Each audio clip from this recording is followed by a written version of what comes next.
But this is almost essential infrastructure. So the same way we think about, should we be building highways or should we have electricity 24/7, we should think exactly the same way about, should we be able to help small businesses deliver parcels anywhere in the country.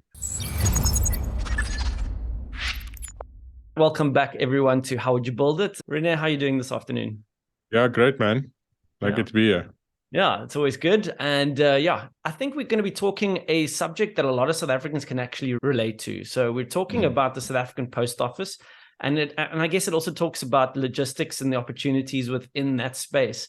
And I think, I mentioned to you before recording is that, we talk about the South African Post Office and, normally it's somewhere where you can get something notarized. So forget about sending parcels or whatever it is.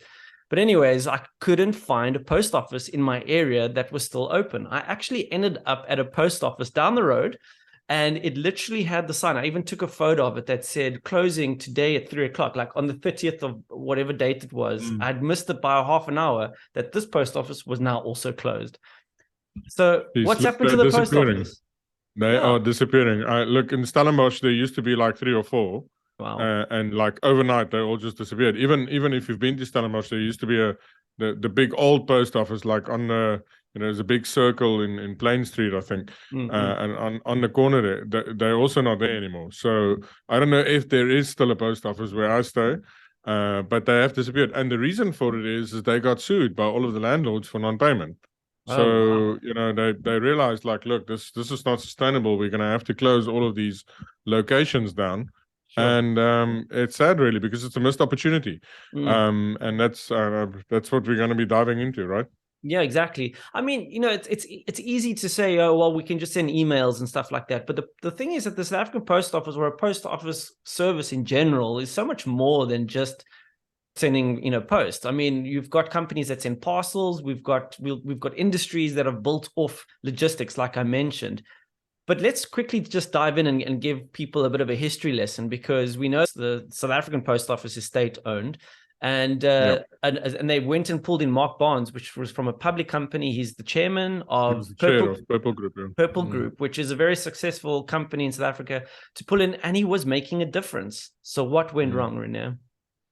So apparently he resigned because of strategic differences as to what the approach could be, and I mean the details of that is not clear, but one could only imagine that, on the one hand you have this focus of government going, the post office needs to keep doing what it's doing, which is doing mail, which is in decline globally, and government-owned post offices globally or postal services globally are facing a similar problem. There's a decline in mail, so. But now you have this infrastructure, you have all of these people working, you have the capability, assumed capability to be able to deliver things successfully, which unfortunately is not always the case locally. But you have that capability and you have to go, well, what can we do with this? Now, there's a few options, right? The one being, let's make a major e-commerce pivot and say we're going to be a serious player in that space. And there's a lot that we can talk about that in a moment. But the other one that's really interesting is you generating a lot of feet and a lot of eyeballs, which bring a lot of wallets to places where people collect the mail, right? Not only that, you distribute to the houses as well. So if you look at those things like, feet, wallets, eyes, okay, what can we sell to them? Financial services. And I believe that was part of the stable of which Mark Barnes was going after, saying like, look, if people are going to come pick up e-commerce parcels, can we just not turn this into a bank as well? And they can do their banking while they're here, and we can sell them some financial products.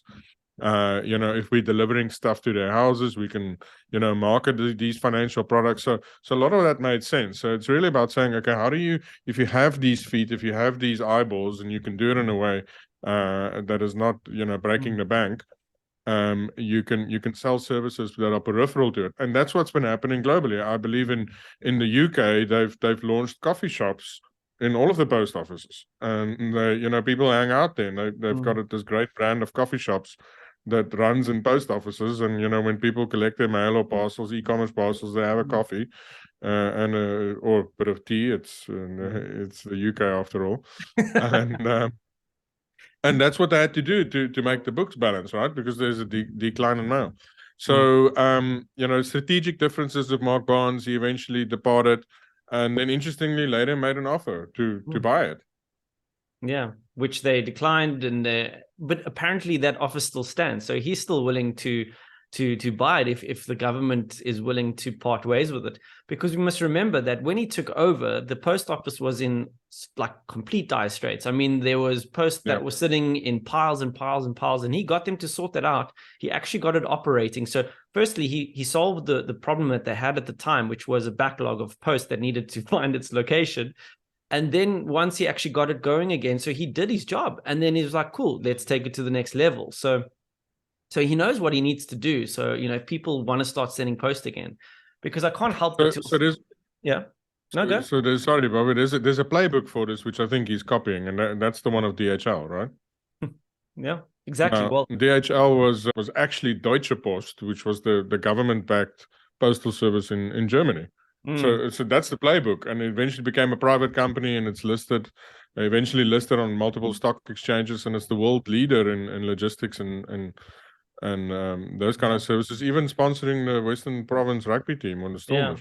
Amongst others, the stadium and everything is called DHL. No, you're right. It's actually it's interesting because I've always thought about here in South Africa, you can look overseas and see how they're doing things and just implement them here, right? And here's a perfect example of doing that. So there's a playbook. It's there. You could just literally copy and paste it, and turn it into success. And I just think about all the warehouses and where parcels are sitting from all our e-commerce sites. But just want to touch quickly back onto the bank side of the post office because of last week's episode around the SASSA grants.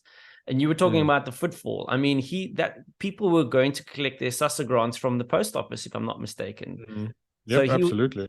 Yeah. So there he was now appealing to a massive market of people that were bringing their feet to locations around South Africa. So there's another thing there that the post office just didn't want. I think it was more around that the company that had that tender didn't want to give it up, and that was the problem. And look, they also started the Post Bank, I believe, in his time there, and then the government said, look, it can be a subsidiary, but it needs to be independent, and eventually they became the ones that were responsible for distributing grants, which is in essence now a government-owned bank. And I think they wanted more clear lines or distinguish the two more or keep them more separate, right? But I think Mark's strategy was going, cool, let's integrate this thing into one thing. Because you can imagine if you have the service level agreement to distribute the grants, which brings in a lot of cash flow and infrastructure and a lot of amazing things, and on the back of that cash flow and infrastructure and staff, you can now run another operation that fulfills other services that could push the economy forward, which is fulfillment of delivery of e-commerce. Now, when we think e-commerce, it's the most amazing thing. Like for years, we've been talking about when is e-commerce taking off in South Africa. It's gonna happen at one point, right? We're still waiting for that to happen. I mean, Takealot's still not making money. And Amazon is coming, and with Takealot still not making money, and we're all going, what is going on here? And I think the key thing is that logistics is just too unreliable and too expensive. Like, well, if it's cheap, it's unreliable. If it's not cheap, it's just too expensive. So, I mean, if many people listening to this buy and Takealot, if you spend less than 500 Rand, it's 65 Rand for a delivery, right? So I'm sure that's not the final price, but if we just look at that price point, it's just not sustainable for small businesses that are trying to go the e-commerce route, like people that are crafting things, there's so many opportunities, artisans making furniture, making food items, like unique micro kind of enterprises running from home at first, like in America, these businesses took off, like they exploded, and they did so because the US Postal Service was able to deliver these things to every corner of America within 2.5 days at a fraction of a cost that a private company would do. And because of that scale, they managed to do it without having to burn taxpayer money to do so. So in fact, with all the tax revenue generated through the e-commerce businesses, it's a net positive for America, because they're not paying for the postal service, but this is almost essential infrastructure. So the same way we think about, should we be building highways or should we have electricity 24/7, we should think exactly the same way about, should we be able to help small businesses deliver parcels anywhere in the country? Exactly. thinking of enablement that would really help a lot of small businesses.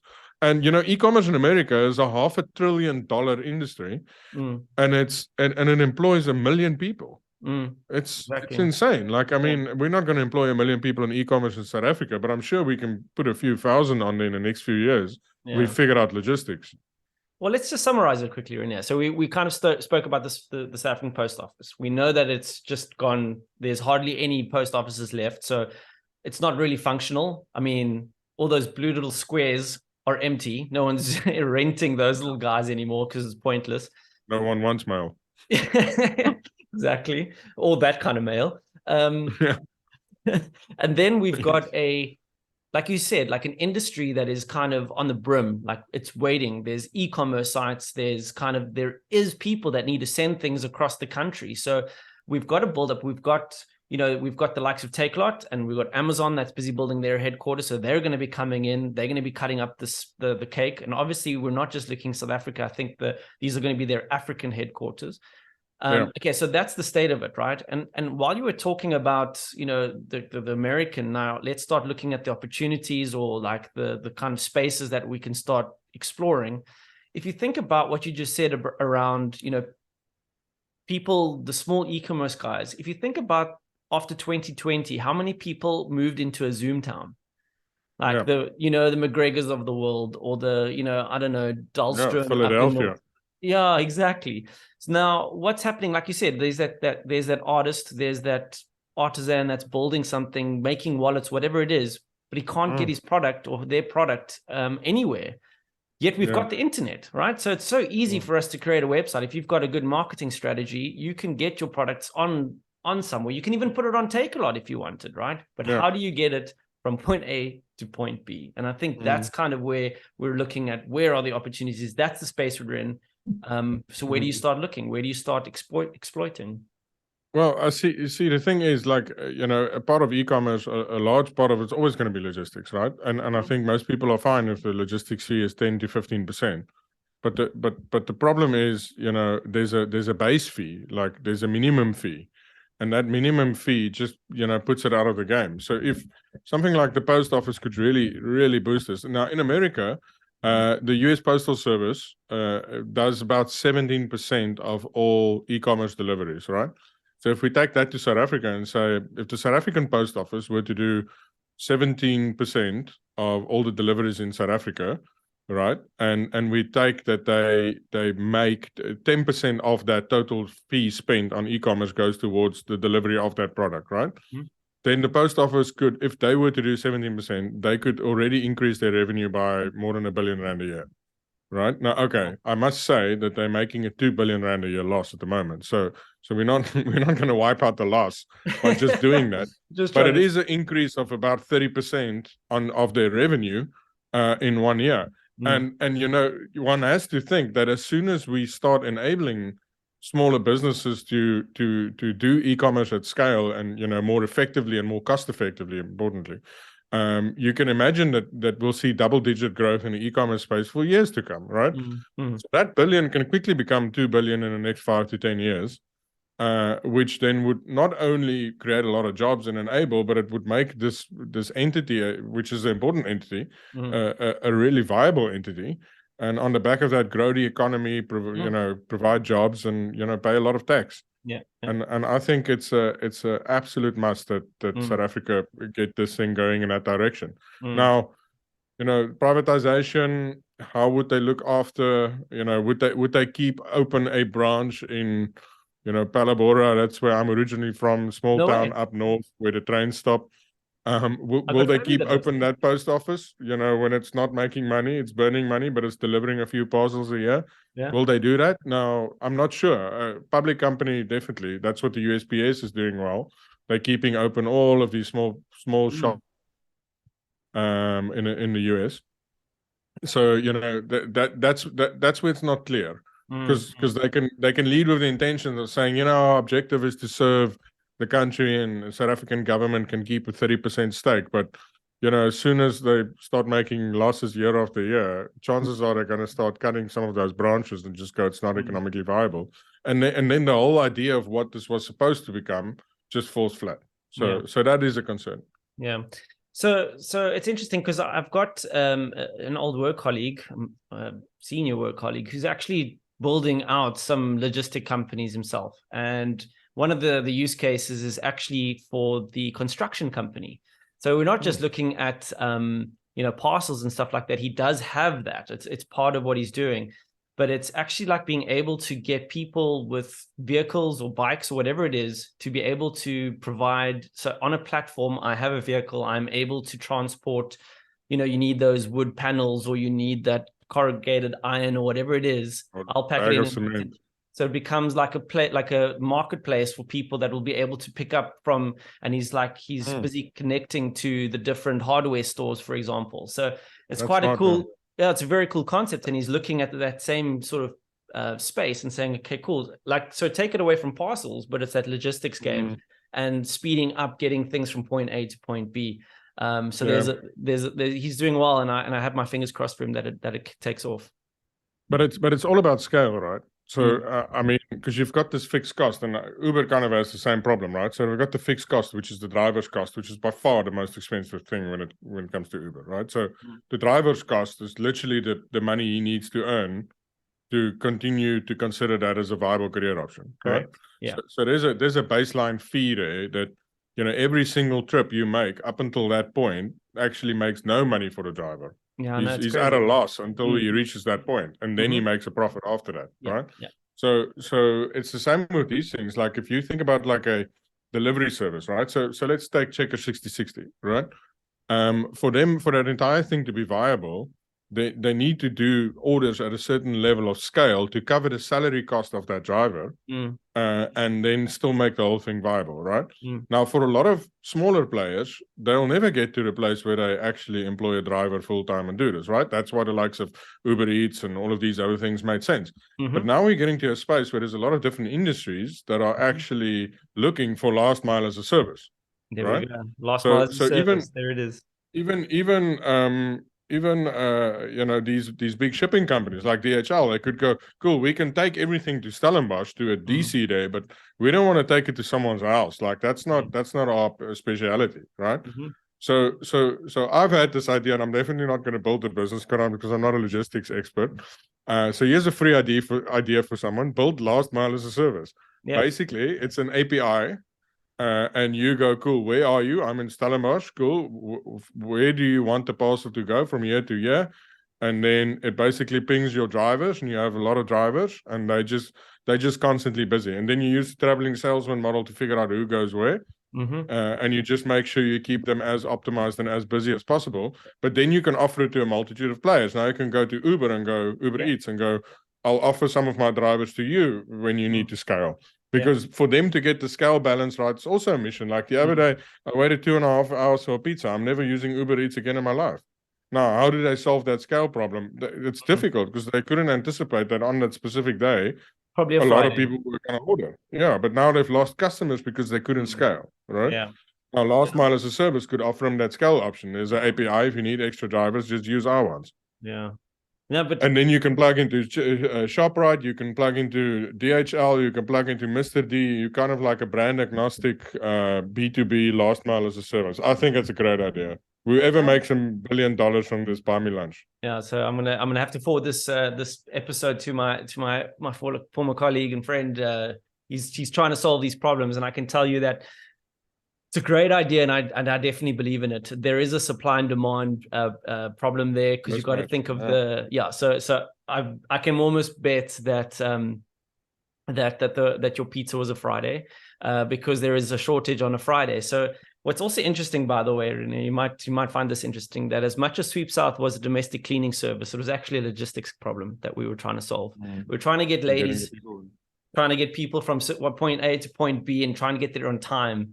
And then manage the product. Then it's about the quality of what they're doing and stuff. But actually, I had a whole project of just mapping out where the ladies were coming from, and then trying to make sure that they only got to certain areas of the cities that they lived in that they could service. Anyways, so logistics, it's a very interesting, and then it's all about supply and demand, right? Because then it's about, okay, cool, I've got this many people, I've got this many vehicles in this area, but I can't sustain them for a Monday and Tuesday because, like I need triple amount on Wednesday, Thursday, Friday, Saturday, but whatever it is. So it's that game. It's very, very difficult, but definitely a good problem to solve. But I know that there's some good minds trying to solve it. Now, Renee, I've got another example that I want to explain to you. Sorry if I'm butting in, but another one. I know while I was at the Delta, there was our venture team that started a company called Pasella. And something we haven't touched on is, and I was saving it because we've kind of been talking about, just like the segments of the market, like posts and sending DHL. Those are people, that can afford stuff and take a lot, and Amazon and whatnot. What they were solving was actually getting that last mile as a service, as you explained, into the townships. So if you had gross, like if you think about fruit, veg, or whatever it is, you get it to a certain point. But now if you go into Kailicha or one of the townships, there is a spider web of roads that you need to like navigate to get through and stuff, which wasn't easy. Now, I don't know the product well enough, but they're busy trying to solve that problem. And I know they got it off the ground and they're trying to scale now. So there's another interesting kind of logistics opportunity. So the interesting thing with that opportunity is the fact that whenever someone, for items you can typically buy in a local spaza shop, it's probably not a good idea, right? Because the cost, even though if it's a bit more expensive, the cost factor, it just doesn't make sense. But what it does make sense for is things that are not that often or easy to buy in the township areas, right? Exactly. So more niche kind of items, right? And the reason for that is, taking a taxi into town and back not only takes a lot of time, but it's like 16 Rand one way and 16 Rand back. So it's already a 32 Rand premium that you have that you can play with. So if you can do that delivery for under 32 Rand, you're in business, right? And that's the thinking. So I think there is a massive opportunity there. It's just really complicated because it's like, well, what other kind of items are frequently bought enough that you can remain top of mind for people to consistently use the service as opposed to using a local shop, right? And the local shops are quite cheap. Like, some of them are they don't have the rent that a large ShopRite or Checkers in the mall has, right? So even though they don't have the scale benefit, they don't have the rent and some of the other costs that those shops have. So cost-wise, they're quite competitive, but obviously they don't stock everything that you can buy in town. So for those items, which is also, for another opportunity in this last mile as a service space is delivery of medicine, like chronic medication from government. So there was a startup, I forgot his name. I met the founder, a very interesting guy. They did a project a few years ago where young people on bikes would actually cycle and take chronic medication to people and charge them 12 Rand to do that. Wow. And he built a network of cyclists all over the Western Cape that would deliver this medicine. Wow. And then consequently, I've seen one or two other pilots as well. But that does a few things. It alleviates the pressure of the clinics. It gets people they don't have to take a day off work to go get their medicine. So a lot of that stuff. So in that sense, if you can couple this last mile as a service, if you can get that government contract to deliver medicine, you kind of have a fixed base of deliveries that you're always going to do, right? Yeah. And that base could get you close to that break-even point that you have to pay the driver. And then if you use API to top it up for, the odd Uber Eats and Checker 6060 and Pick and Pay ASAP and Willie's Dash, I think. What is Willie's one? Oh yeah. I haven't actually tried it. But if you top it up with that, now you've got a very interesting mix of things here. So it's about finding that base of deliveries that can cover some of the costs for you in order for you to be sure that you pass break even every month. Yeah. So the things that we've been talking about is actually quite complicated. I think there's some big problems to solve there to get it right. And I like what you said earlier about it's an infrastructure thing, just like roads and potholes and electricity. You're so right that it should be a service that is just provided by the state or a good company that we're just lacking, and it just shows you that there is an opportunity there. I mean, it's going to take a lot of work. And the question I have for you, Renee, is do you think that there is more of it? Like I used the Sweep South example. Is there more of a tech kind of thing to build, or is it actually getting those processes in place to kind of facilitate that the tech will facilitate?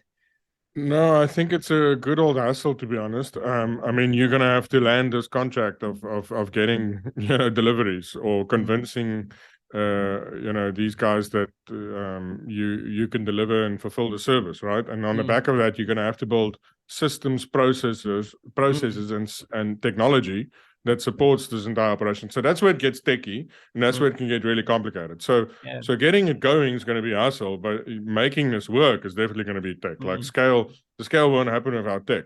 But you can build all the tech and you'll end up going nowhere because there's an extreme amount of hustle required to make sure you get the deal flow in the business to make this whole thing sustainable.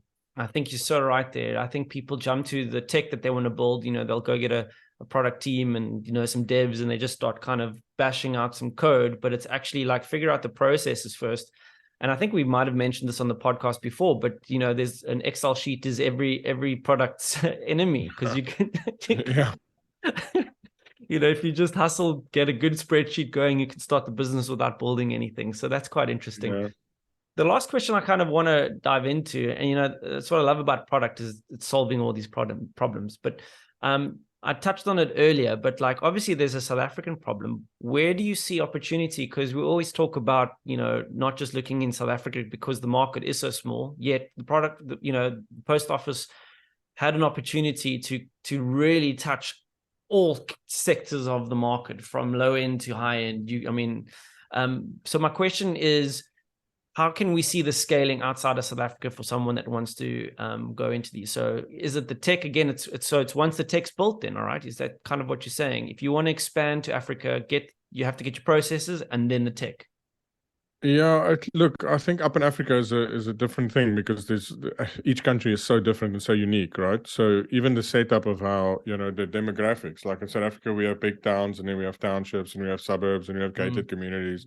That looks different in African countries. So, I don't think it's as easy as, let's launch it over here and then pick it up and take it to Kenya and we'll be successful. I think there's a lot of factors at play in Kenya. If I were to do a continental play, I'll try and build a really big one locally, and then I'll acquire the ones that are doing well up in Africa using more money that we raised. Like that's the play we do. A lot of the times people think, oh, we'll just expand in a territory, because they fear how difficult it's going to be to raise capital to buy that company, right? Which I understand. It's not always easy to raise capital, but in doing so, they're actually just wasting money trying to go launch in a territory they know nothing about. Yeah. So then it's either it's that typical thing. Startups sometimes hang around in a space that they're not big enough to really justify a big raise and dominate a market, but they're also not small enough to, it's kind of floating, right? So you almost have to think really bold and go, cool, I'm going to be the biggest in South Africa in the next 3 years. And then I'm going to raise money and go buy the biggest players in the biggest markets in Africa. We're going to consolidate that under one brand, and we're going to land deals with the biggest shipping companies in the world to actually provide them with last mile as a service at a certain level of technology, a certain level of excellence. And then, using technology to manage and track all of that is really key within that. So that's what I would do if there's an African play. But on the back of that, we're talking about big startup unicorn business here. I think on the back, just coming back to the local guy building a small little e-commerce store, really excited for the prospect of them having the capability to ship stuff at a substantial lower price if this thing with Mark Barnes goes through, because I know e-commerce is part of his strategy. And it's going to be a real shakeup for these delivery companies that are currently doing the deliveries. And USPS does 30% of Amazon's deliveries to this day. So it's quite a lot. If you think about Takealot, I think Takealot, I saw an article in 2019, Takealot did on average 35,000 shipments a day. Wow. Obviously, post-COVID, e-commerce even accelerated, so we could guess it's probably about 50,000 a day. So if you do 50,000 a day and you can do 30% of that, that's a substantial amount. It's like 16,000 shipments a day, which is just from Takealot. So it's quite a lot. And it's not, you're not going to make R1 billion from that, but that's a few R100 million in revenue for delivering those parcels. Yeah, that's actually so. I think the big thing there is what you're kind of touching on is just plugging into the people that are already there. Checkers, 60/60. I mean, we saw how Takealot took over Mr. Delivery. So anyways, you've got players that are already there. If you want to start testing to see if you can plug in, is like go make partnerships with people that are already selling stuff and help them. Yeah. But there's a lot of And people. most of them don't like this logistics part. It's just a hassle. Exactly. No, I'm just thinking about like people that sell stuff on Instagram. I've got a friend whose wife sells her stuff on Instagram, clothes, baskets, stuff like that. I mean, those are your perfect people that you can start just playing and testing around with and seeing if you can solve do it regionally and see how you can expand. These thrifting marketplaces, like online ones. I mean, you talk about Instagram. There's a guy I met at an event recently, Vian, and he's building a thrifting store. It's called Drip Markets. They're like a few study students that came together and built it, and they're actually doing quite a lot of sales on there. They're focusing on Stellenbosch at the moment. And if you think about it, if they want to go outside of Stellenbosch, now shipping becomes really important, right? Like, how do I ship it from Stellenbosch to Cape Town? And how do I do that in a way that's economically viable? Because if I'm selling a shirt for 50 Rand, I don't want to be paying 150 for shipping. That's not practical. No, that doesn't make sense, yeah. So it's really about that. It's like figuring out, it's going to empower things like that, which I think is incredible. So really excited about the prospect of that part of it. I hope it's structured in a way that still looks after, some of the social aspects of what we need as a country. I do feel there's an element of that having to be looked after. But, ideally it would happen in a way that would also drive economic activities in those towns. If a town were to know, look, if we're going to do some stuff, if we're going to sell some e-commerce stuff from here, if we sell some biltong from Palabora to Stellenbosch, the post office will remain open and, we can keep benefiting from getting take-a-lot packages here or whatever the case may be. I think that's an important dynamic that they need to figure out. Yeah. So final takeaways, how would you build it? What is the main kind of elements that founders out there could look out for? Well, I think there's still a massive opportunity in logistics. Last mile as a service, we spoke about that. But keep your eyes out for what happens with the post office, because they're at the end of the road. And whoever comes next is most likely going to do a massive e-commerce push. If you're in there early, you might get some lost packages. But as they figure it out, I think there's a lot to be benefited from that. Brilliant. Oh, well, thanks very much, Renier. Very interesting. What I love about it is that it actually touches on the heart of, what's happening in South Africa, and not just like reading the news about overseas opportunities, but actually things that are happening here. So thank you very much. And I look forward to our next chat next week. Awesome. Thanks, Bobby.